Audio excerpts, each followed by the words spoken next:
Hello and good evening. This is Eric. I am your twitching kitchen magician for soy sauce. Just thought I'd take this occasion to duck outside on a very nice evening and show you around the Garden of Apologies, give you a bit of an update of what I've got here. So first off, let me step back here out of frame so I can show you around the general garden. Ta-da! That's the general garden. While we're back here, this is our mint. So I've got plenty of peppermint going on in here. And this guy here is an apple mint. So those will be in the fresh scents this year. The peppermint for sure. I'm not sure about the apple mint yet. But the apple mint may go up in here into the apple tree. I'm noticing I haven't been out to the apple tree in a little bit, and the tent caterpillars have gotten out. So I'm going to have to come back and deal with that. But these are the Macintosh apples up here that we use for the apologies. So as we run back over here, excuse me, I've got plenty of onions. These little guys in here are garlic. This is just garlic we'll eat at home. I won't be producing enough here to put into the hot sauces, especially the Cobra chicken. But that'll come from Elam's farm, which is down the road that way, about 1 kilometer. But here, I want to show you the sad part of the garden right now. These are my chocolate bubblegum peppers down here. And as you can see, they're not doing so well. They are in really, really rough shape. And that's why. You see that dig hole there, right in here? We've got some friends. And the friends are right about there in the shed. So I'll show you that in just a moment when we get over there. But from here, I'll continue the walkthrough. So over here are a few bonus buckets with onions. We've got some carrots thrown in just for jazz. Sometimes in with the red habaneros. Got some carrot companions, because everyone loves a starchy edible tuber. These are the bubblegum peppers down here. Nice row of red bubblegum, but sadly the chocolate bubblegum are in really rough shape. This is our remaining pepper here, and it was broken off at the stem, as you can see right about there. Can you get that? There. Oh, right on. Anyway, it was busted off by, I think, a little vole, because we had little mice and little voles living around in here under our potato bag. And that's unfortunately why our companions over here have been digging up into the yard. So these are some stray tomatoes from last year that I just left for the heck of it. I pruned out a whole bunch of them, but I left any tomatoes I could that weren't too entirely obtrusive. So this little row here are the 7-pot caramel, which I haven't grown in a few years, but I'm looking forward to trying something with this year. At the back, that little guy right there is a cucumber. No, I'm not a cucumber. It's an entirely different kind of cucumber called a watermelon. There we go. I don't know if I'll make any kind of sauce with that, but it's good to have a watermelon sometime in the summertime. So, Trinidad scorpion up here, Apocalypse scorpion down here in this row. A couple Naga vipers, Naga viper 1 and Naga viper 2. My brand new Sokoho setup I put in. And a couple of Butch Tea Reapers, which are new this year. Even got a fancy little plate for it. Wow. So I don't think I'll do much with just 2 little plants here, but I may be able to produce some seeds and grow a whole row of these little bad boys for next year. Like speaking of this row here, the Moruga Moruga scorpion. And we're looking at the danger of the Moruga scorpions. I haven't had a whole lot of luck growing these before, but as you see here, I don't know if you can tap to focus, the Moruga scorpions are looking really good. Especially, I don't know if you can see through to the back. We check around from the other side. I've got a really nice guy right down over in here.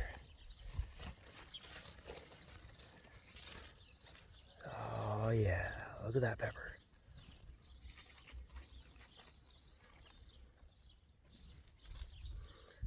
Oh, that's going to be a fun one. Wrinkly, he's got a nasty tail. Good times for Peppertown. So, this cluster over here, these are all the reapers. So I've got a row of reapers out to the buckets. See if I get it to focus again. There we go. So the reaper row runs down here, 4 plants wide, and the buckets included, down to the end of the buckets.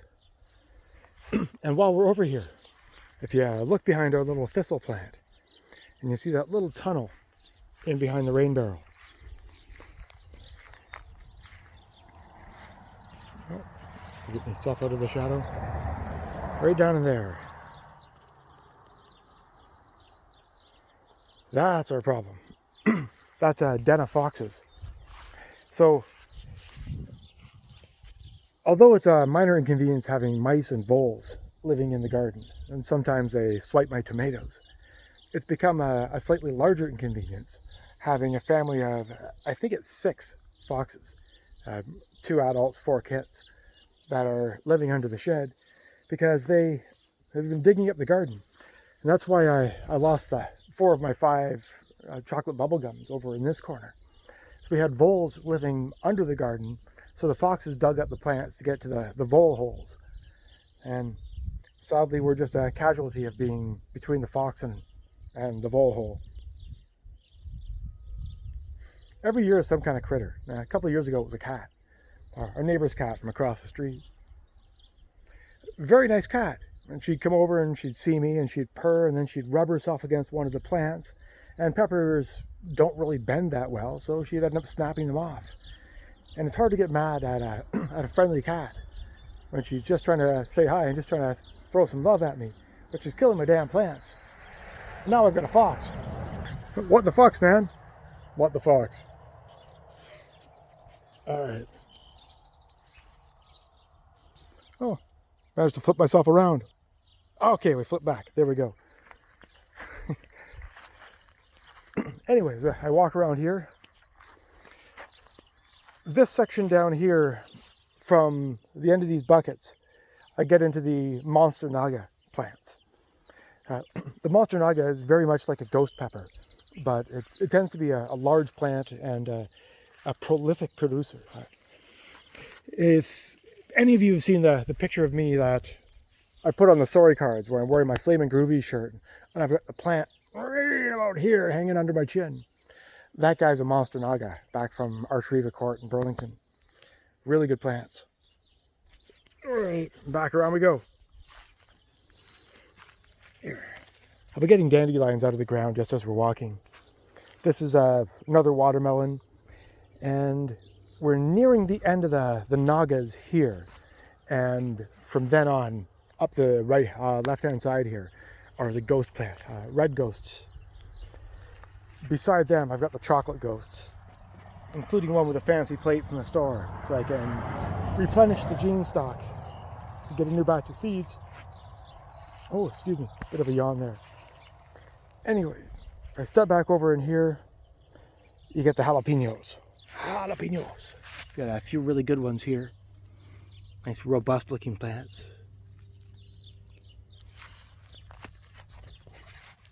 Put down here. Pretty good ones. How's flowering up nicely. Oh, and while we're here, back over to the the sunflowers. Quite popular with the ants. Well,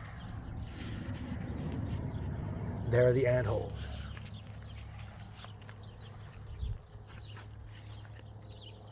And sadly, something got this jalapeno here, and so that it's a jalapeno casualty.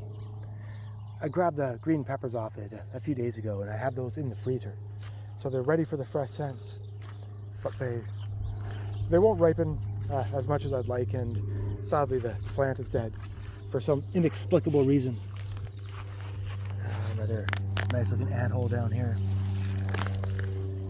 These are all some stray and bonus tomatoes from the massive grove of stray and extraneous tomatoes last year.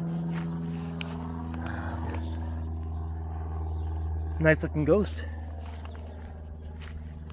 My chocolate ghost. Next row over from the chocolate ghost are the yellow ghost. These are the yellow ghost in here. And one row over from there, we've got our white ghost. So this grove of ghosts up here is particularly spooky. And the plants are starting to do very well. See, we're starting to ghost up over here on our peppers. Oh, there we go. Likewise over here, we're starting to get a bit of pepper action. Look at that guy right there. Chocolate ghost.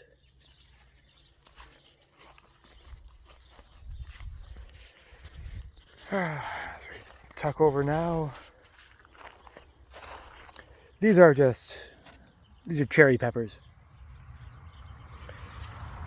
I was at a garden center. Oh, step back on you here. Towards the end of the season, I was at a garden center just before it shut down, and they're clearing out a bunch of peppers. So I grabbed a bunch of bonus habaneros, and they didn't have enough habs to make a flat. So in order to round out the flat and make it a better, more complete deal, the package rather than the individual cells, to make it the full flat, I grabbed the cherry peppers here, and I grabbed some Hungarian wax. Not Hungarian wax, hot banana peppers. There we go.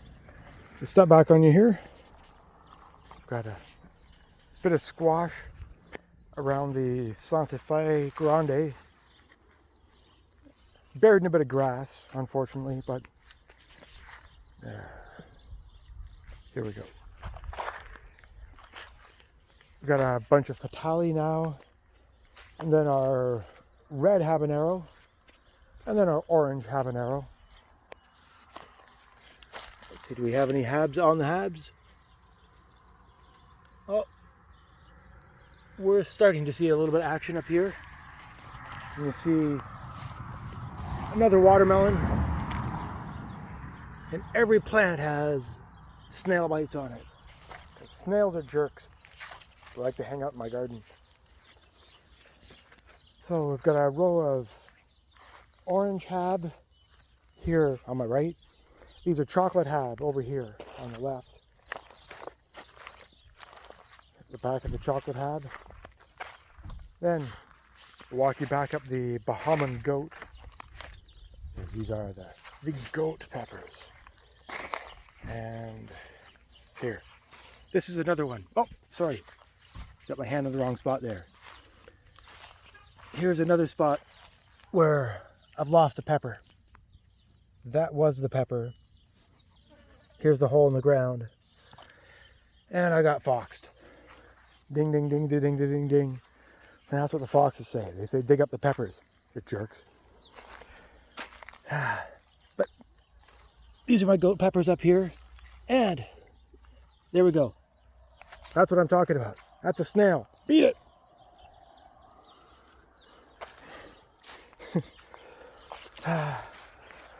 There we go. Last front corner. This is the Peter pepper, which is not a particularly hot pepper in a Scoville unit measure. Right? It's more of a hot pepper in the shape of the pepper. I don't know if I'll be able to make a hot sauce with it, but it'll be fun. Hey, what the heck, you know? So, speaking of the what the heck peppers, look at another snail. Beat it. These are some cayennes. Really producing well. Lots of green peppers here. Even on the smaller plants up at the front. Lots of green peppers. Lots of flowers. And speaking of flowers, you know, dirty dandelion, no fun. You too. Ah, get out of here. Beat it. You're not invited. There we go. And these large plants here that are really starting to grow. These are the ahis. They're Ahi peppers they're South American. Most of the super hots are from India, Bangladesh, Trinidad, places with an extremely hot climate. But the Ahi peppers are more like Peru, some parts of, I think it's northern, eastern. Don't quote me on this, but I think it's northeast South America. So the weather there is closer to what we have here. So they tend to produce longer in the season, and I find them to be particularly prolific. So back behind the camera, I'll show you. These are the Ahi Mango on this side and Ahi Limon on this side. Got a bunch of squiggly little green guys down here. But around here at the back, we're starting to get a bit of ripening. Right up here. And I think this is particularly cool because of the cream and the purple. Looks like I might be going this way as well with the cream and the purple. Reason being is that these are Ahi Mango Peppers, and everything I do is open cultivated. As you see, there's no greenhouse here, and it's pretty wide open. So when I grew the Ahi mangoes, most of the plants came up with the mango color on the peppers, like sort of that light orange. But at least one of the plants came up with this color, where the peppers were like a creamy white, and they had purple tones. Like, here we go. They tasted just the same as the other peppers, but they had a different color to them. So it looks like when I planted them this year, at least one of my Ahi mango plants was from that batch of seeds from that particular plant. And speaking in plants, just I mentioned earlier that I had the bonus plants to fill out the flat, and this runs out the balance here with the banana peppers. There we go. So that covers our front garden, and just very quickly I'll run you back over to the back garden. It's weedy. Okay, no excuses. I've been busy. I've got some weedy sections here. I've weeded the important parts. But speaking of the important parts, if we tuck back over here, these fun little plants here. This is a ground cherry plant. And as you see, these little pods, there we go. We are starting to get some ground cherries. Likewise over here. The ground cherries are beginning. Even up here in the pot, the bonus plants. Ground cherries, ground cherries, ground cherries, ground cherries. So, oh wow. This guy's doing particularly well back here. That is terrific. So, I was really hoping to produce a good ground cherry crop this year to do some kind of hot sauce. I'm thinking maybe the 7-pot caramel, because it has a bit of a hot honey flavor to it. And in with the tart, so like a strawberry pineapple dash of vanilla that you get with the ground cherries. That could be a tasty combo. But just to walk you right back out here, just for the last quick punchlines. In this weedy area back here, we've got Marconi peppers up to about the middle spot there. And then behind that, I've got some habaneros. These are mostly bell peppers. This section down here, oops, with an obnoxious looking weed right up at the front. There we go. These are the Three Sisters, where I've got some corn, some squash, and some beans. And then we jump down in here with some Swiss chard for Nina, and then the tomatoes. These crazy dandelions. Come on, get out, beat it. So tomatoes up here, these are the black tomatoes. These are beefsteak tomatoes in a couple of rows here. We're starting to get some decent action now on the Roma tomatoes. Let me get you down here. So the Romas are starting to produce. Nothing's ripe yet. Well, my apologies. We had one ripe tomato that I have inside. Get those seeds before they get anywhere where they shouldn't be, like the garden. And these are the Amish paste tomatoes. Give you a little walk through here. And as you see from the shape, they're quite a bit, there we go, quite a bit like Roma tomatoes. And some more down here. But they're a little larger. They're still thick-walled, but they're quite a bit juicier. There you go, and I'll cut across here and show you our red beans. And finish up the last of the tomatoes here.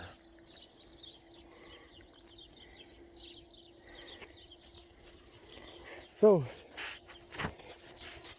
thanks for giving me a bit of a pass on the weeds there. But this is Eric. This is a bit of a walkthrough of the Garden of Apologies for the 2020 batch of soy sauce. Thank you very much for having a watch with me. And, hey, well, you can't lead a horticulture, but you can lead me out to the backyard. Thank you very much. I'll see you next time.